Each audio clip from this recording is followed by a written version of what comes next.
Voilà, bonsoir. Nous voici donc à la veille de célébrer le troisième dimanche de Pâques. Et comme vous devinez bien, nous serons au dimanche des disciples d'Emmaüs. Voilà, donc Cléophas, notre disciple, Jésus. Ce sont trois personnes qui seront au centre de notre dimanche prochain. Alors donc, c'est l'occasion aussi ce dimanche de prendre conscience de la place du témoignage dans la vie des disciples, puisque donc l'Église c'est aussi l'assemblée de ceux qui reçoivent la foi et qui la transmettent. Les disciples d'Emmaüs, sur le chemin du retour de Jérusalem, donc avaient entendu un peu l'appel peut-être à se rappeler ce qu'ils avaient vécu ce week-end-là. Ils étaient certainement partis pour célébrer la Pâque juive. Et puis ils reviennent avec, au fond du cœur, donc beaucoup de questions, notamment de tout ce qui s'est passé, de tout ce dont les gens à Jérusalem parlaient, c'est-à-dire le tombeau vide du matin de Pâques. C'est une expérience inédite qu'ils ont faite. Et sur le chemin du retour, ils vont être des témoins privilégiés de la résurrection du Seigneur. En effet, donc Jésus arrive à leur rencontre et les rejoint et les interroge. Les amène aussi à se rappeler ce qu'ils ont vécu et notamment à partir de leur expérience. Et Jésus, lui, va rappeler que cet événement dont il parle, le tombeau vide, a peut-être aussi ses sources dans les Écritures. Il va parler un peu de la loi, des prophètes, donc la source de la résurrection qui était déjà annoncée avant même qu'elle ait lieu. Alors, et puis, comme pour confirmer ce que les disciples vont vivre, donc, cette rencontre avec le ressuscité, sans qu'eux-mêmes s'en aperçoivent, eux qui veulent le retenir, puisqu'ils cheminent avec eux et puis le soir tombe, eh bien, donc, nous les voyons aussi donc, inviter Jésus à leur table. Voilà. Écoute, Seigneur, tu vas rester avec nous, tu vas partager le repas avec nous. Nous voulons que tu restes avec nous, parce que tes paroles nous font du bien. Alors, Seigneur, oui, reste avec nous. Le soir tombe et il se fait tard. Voilà. Et c'est en partageant ce repas que les disciples vont voir Jésus prendre le pain, le rendre grâce et le rompre. Et c'est à ce moment-là que Jésus se manifeste à eux de la plus belle des manières. Voilà, donc il disparaît sous leurs yeux. Alors, mystère, bon, accueillons ça comme un acte de foi.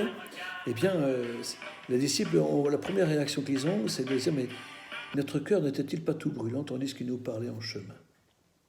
Alors, l'occasion pour nous aujourd'hui, donc, à la fois de mettre le point sur l'Eucharistie, dont nous sommes privés depuis déjà plusieurs semaines désormais, et sachez que nous pensons bien à vous.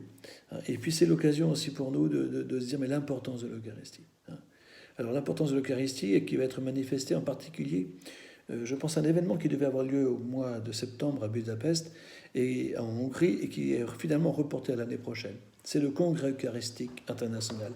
Des gens de toute la planète vont se retrouver pour le 52e Congrès eucharistique et je voudrais bien en être de cela pour partager aussi entre eux leur expérience de l'Eucharistie. Alors chacun de nous aussi a une expérience personnelle avec l'Eucharistie.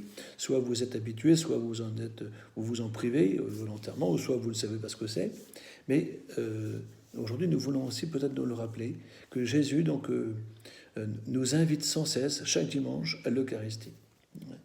Alors actuellement, nous ne pouvons communier que spirituellement, et c'est difficile.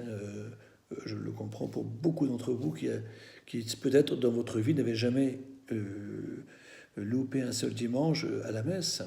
C'était quelque chose qui faisait partie de votre vie. Et aujourd'hui, vous en êtes privé à cause du coronavirus. Sachez que je pense à vous et que nous vous portons dans notre prière. Et puis c'est l'occasion aussi pour nous aujourd'hui d'avoir une pensée tout à fait particulière pour ces jeunes qui allaient recevoir le secours du Christ, ceux qui allaient se préparer aussi à la confirmation, ceux qui allaient vivre leur profession de foi, les adultes qui aussi devaient communier pour la première fois au corps du Christ. Ils ne vont pas pouvoir le faire dans les semaines ou les mois à venir, Mais sachez que de toute façon, ils vont s'y préparer jusqu'à être prêts et à la célébrer, peut-être à l'automne, peut-être même l'année prochaine, à nous voir ensemble. Hein. Donc aujourd'hui, portons aussi un témoignage un peu de tout ce que nous avons reçu avec ceux qui nous ont transmis la foi, ceux qui ont cheminé sur notre route, sur la route de notre vie, et qui nous ont marqué, qui ont marqué notre expérience de foi. Je pense à nos parents, papa, maman, peut-être grands frères, grandes sœurs, ou plus petits, mais aussi des éducateurs de la foi, des prêtres, des religieux, des religieuses. Tout ça, des catéchistes. C'est l'occasion aussi de leur dire merci.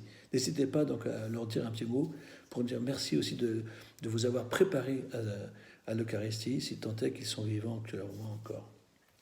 Voilà, donc, chers amis, donc, ce dimanche, le troisième dimanche de Pâques, c'est le dimanche de l'Eucharistie, c'est le dimanche de l'Action de grâce, avant de pouvoir célébrer le quatrième dimanche, le dimanche des vocations. Et on en reparlera encore, hein, et ce sera aussi l'occasion pour nous aussi de porter tous ceux, spécialement, qui ont besoin, enfin, qui vont consacrer leur vie pour l'annonce de l'Évangile dans le monde d'aujourd'hui. Ils ont besoin de notre prière, mais en attendant, que votre témoignage de foi ne cesse de se répandre au cœur de ce monde aussi. Vous êtes attendus. Le Christ vous attend et vous appelle à témoigner de votre foi, à dire ce que vous avez vu et entendu, à dire ce que vos yeux et ce que votre cœur, tout brûlant aussi, a à dire. Voilà. Alors je vous souhaite un bon dimanche, troisième dimanche de Pâques. Au revoir.